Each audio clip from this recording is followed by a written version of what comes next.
So in this part of this video, again, I think it's, what is it, chapter 5 I'm still in? Oh, wow, I would go, oh yeah, chapter 5.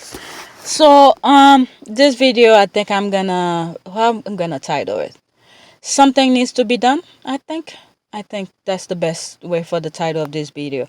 Something needs to be done. Something needs to be done to stop the tabloid, the paparazzi, and all of this. I know that there's a lawsuit that's gonna come up soon with Harry and Meghan suing the paparazzi for false.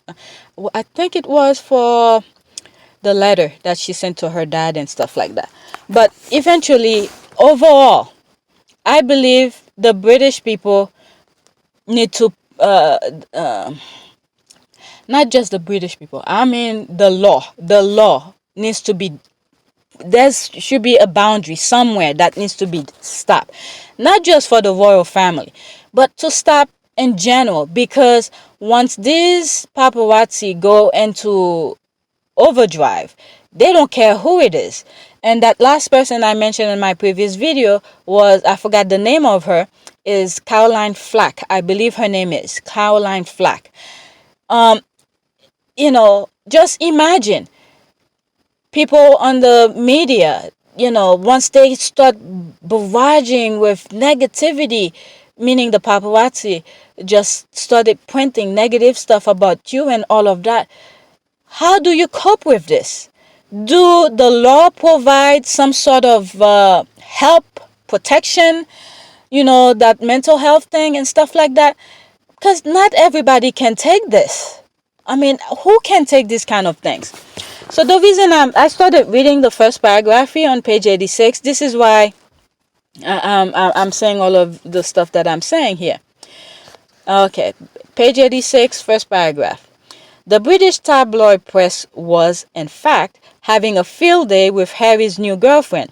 Not that most publications ever seem to need permission to go after someone's before, but to them, Meghan presented herself as particularly fair game. Fair game of what? Fair game of her life? Why, news, so many things popping up in my mind right now is paparazzi.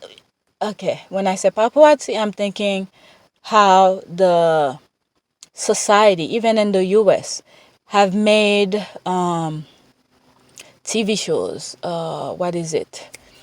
Like the Keep Up with Kardashian. What's the term for it? Reality TV becomes like some sort of a huge thing. Who started it? I think it was early 2000.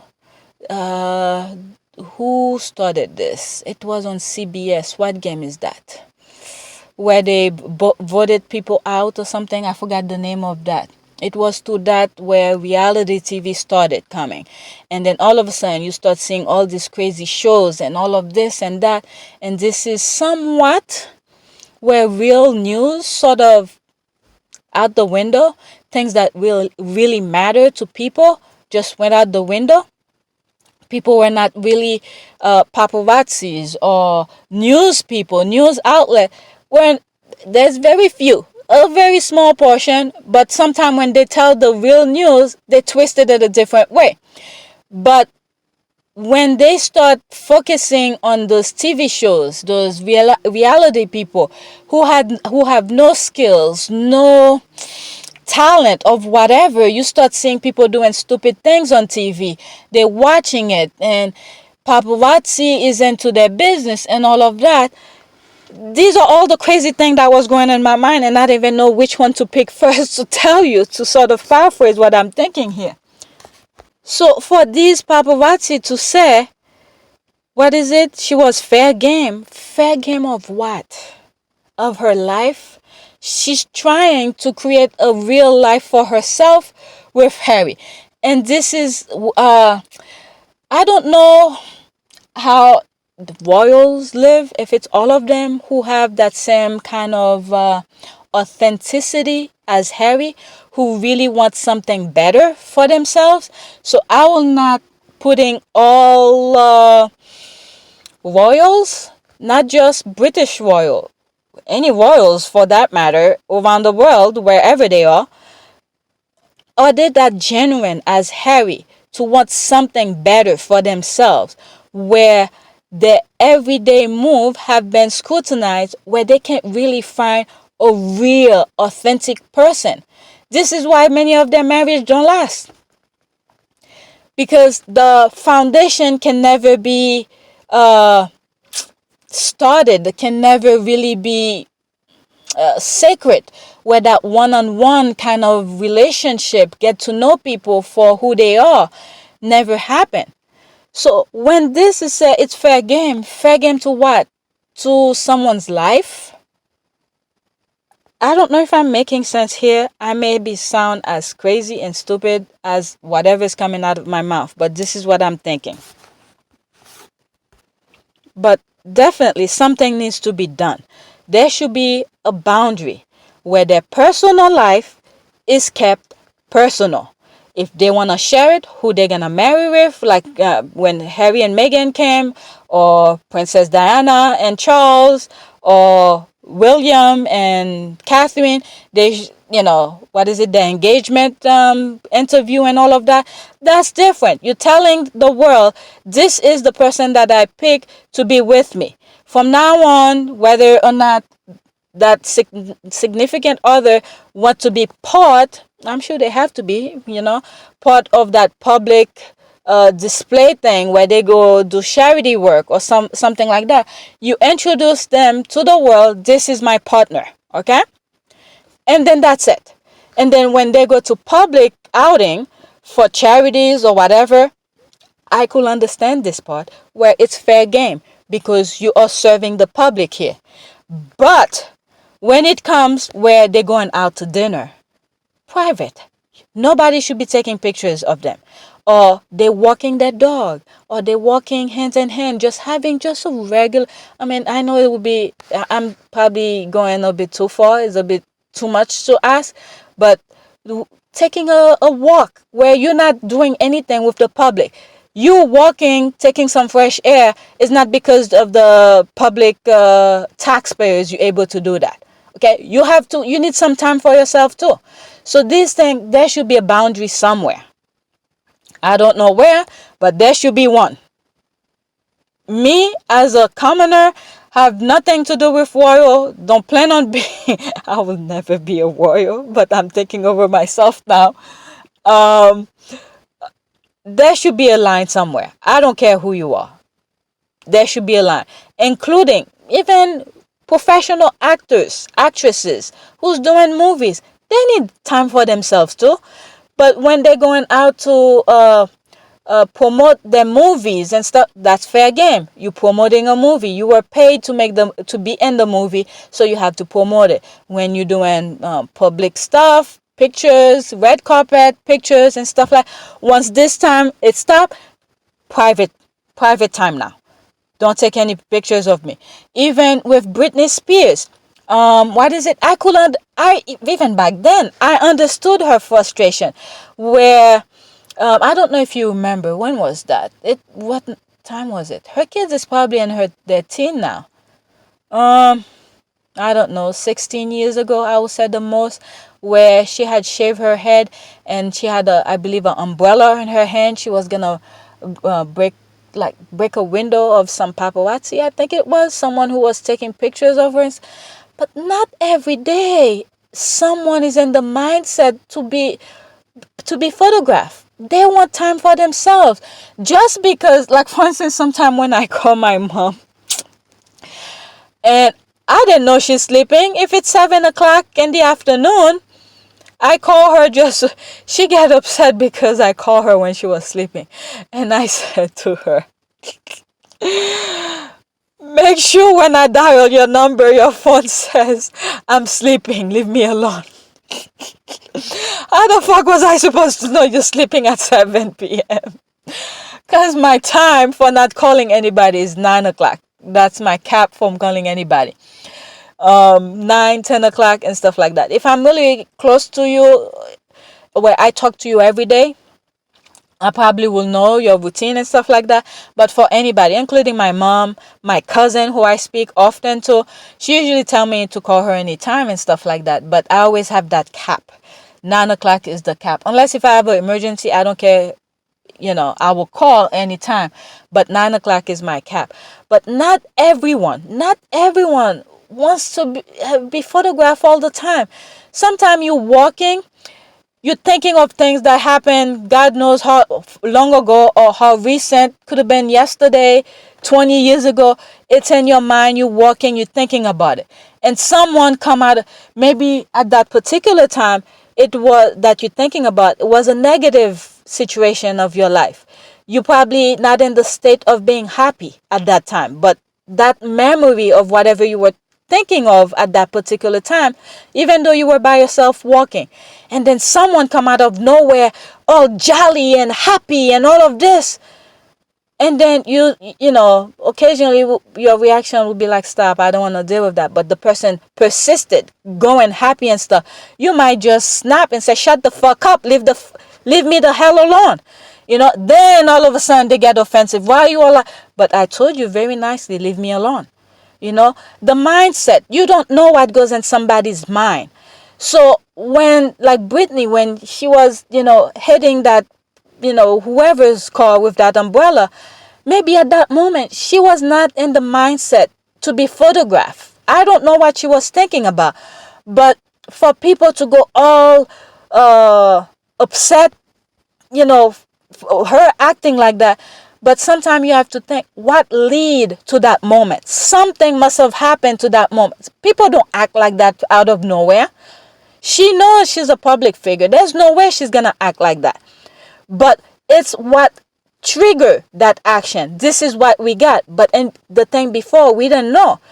So I don't know what happened, what really happened. But this is the thing that came to mind reading this part. Okay. But to them, back to the book here, but to them, Meghan presented herself as particularly fair game. Did Meghan go to the paparazzi, hey, I'm fair game, come and take picture of me? This is freaking crazy. That's insane. I don't know. Something needs to be done, no matter who it is. Private citizen, there has to be something. I don't know what it is, but there's a problem here. That's all I know. There's a problem here with paparazzi or with the news media outlet and stuff like that. There is a problem here. There is an issue here. Something needs to be done. As a society where we, in order to have a society, there has to be a common rule of law where the law is there. Everyone obeys the law. We follow it. That way there could be peace. But when that law is broken, there should not be any favoritism for anybody. The law is there for everyone to follow. You break the law, something needs to be done. Some jail time, some incentive, money or stuff like that. But it needs to be implemented for everybody. But when there's preferential treatment for certain people, that's when, things goes wrong. Like in the U.S., when you look at the jail system, there was a better term for that, the legal system. You're seeing people is being framed for stupid things. They have life in prison or death sentence for things they didn't commit, and then as soon as the time to execute the person, they rush the thing. They rush it to execute the person, even though whoever's in charge is not even following the freaking law, but they want to get rid of someone. But each time I think about this I know I'm way off. I'm totally way off from finding freedom. It's like different things popping here and there. But sometimes when we people who do believe in prayers, sometimes we need to pray to our ancestors, those who have gone before us, those who were wrongly executed. We need to pray for them, for the heaven door to open to them, because on earth, what God had sent them to do wasn't accomplished. Okay? When I say everyone is connected, this is all the connection. And in one particular video, believe me, some of the thing I'm saying sometimes sound out of this world. Freaking crazy. They probably put me in some crazy asylum place. But when you really think of things, everybody is connected. Why did they send us here? Why did the creator send us here? There's something he sent us to do. But each time we go into the path that he wants us to be someone, there's good and evil. The evil had to come in between and stop it. And there's certain group in our society who is preventing that goal to be achieved. So when people like that is being executed, rushed to be executed, not even follow the rule of law to be done for that even something wasn't even supposed to happen in the first place. This doesn't mean for where I agree where someone who have committed major crime. I don't even want to mention any crime, but certain things need to be done to people who have done wrong. Okay, I believe there are things that needs to be done to people who have done completely wrong to someone else, right? But the thing is that when I say everybody is connected, when good people is interrupted in their daily life, the routine, the work, the job that God had sent them to do is interrupted, executed wrongly, and all of that, us human beings who see the wrong here, not only we need to work on to speak out when things is done wrong, but when we're praying, we need to put those people in our prayers, because they need to rest in peace. Their soul, or whatever the afterlife is, whatever it is, for them to go on the good one, on the good path. Because nobody knows what the afterlife is, how it is. Because nobody have gone and come back and tell us, oh, there's no afterlife. Oh, this is how it is. Oh, there's whatever it is. Nobody knows. But if there is one, we want those souls to go to the good one, because they were wrongly treated, executed in this earth. So that way, when it's time for us to go to the afterlife, the path is set for us. That way, okay, this is a bit crazy. I'm gonna stop now because there's so many shit I want to say. But this is what I got from this damn book, okay? You guys could put on my comment section and say, you damn crazy, okay? So I will take it as a... But definitely, but the tabloid, something needs to be done. No, you can interfere in people's life and think is a fair game. People's life are not game. People's life are not game. But anyway, I'll stop now. Let's see what's continued. Let me see what's there if I need to share it. Because once I got to that fair game, it just got me. It just got me right there. All right, so I will stop here and then I'll continue the next... if there's something else to share with you, I'll share it with you. But for now, thanks for watching. Don't forget to subscribe, like, and share.